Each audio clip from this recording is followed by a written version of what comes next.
So why do you need this class? Well, it's very unfortunate, but it's a hard reality that we don't learn a lot of this stuff coming up through the public school system or school in general. Some of our parents teach us a little bit, some of them don't. So my goal here is to give you the steps that I think are at the core of what you need to know in order to get your financial house in order. I went to school for finance and I was a minor in economics, and I got my career start on Wall Street at an investment bank in New York City.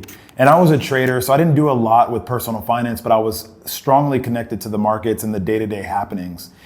But the reason that I'm super pumped and super excited to teach a class like this is because when I started my career between 2008 and 2010, it was during the last financial crisis. And so I saw so many people lose their fortunes and so many people get hurt, especially people that were close to retirement.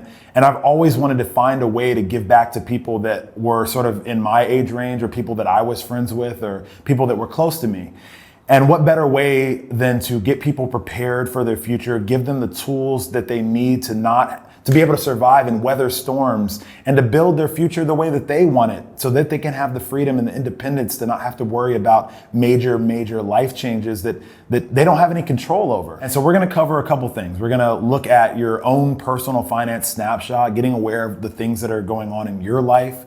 We're gonna take a look at emergency savings, emergency funds. What is that minimum amount of cash that you should put aside so you can weather any storm, like a personal emergency or things like that. We're gonna take a look at if you're in debt, how do you get out of that? What are the best practices for that? Then we're gonna move on to things like actually taking control of your future and building your net worth, building your investments and your savings.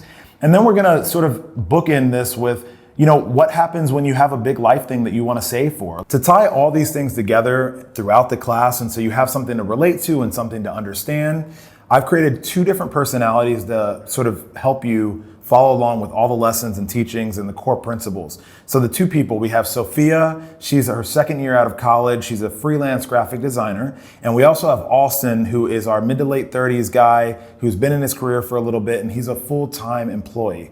I've created these 2 personalities so that hopefully you can see yourself in one of these 2 situations and really put these ideas and these principles into practice.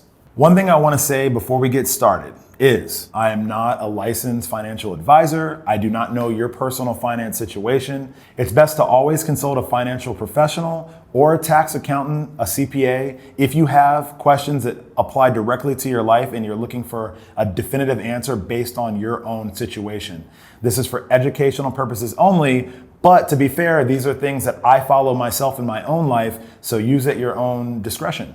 Now that we're all on the same page, you know what we're gonna be covering, let's jump right into it. The first thing we're gonna cover is we're gonna take a look at your financial snapshot. How do you get a picture for what's going on in your world?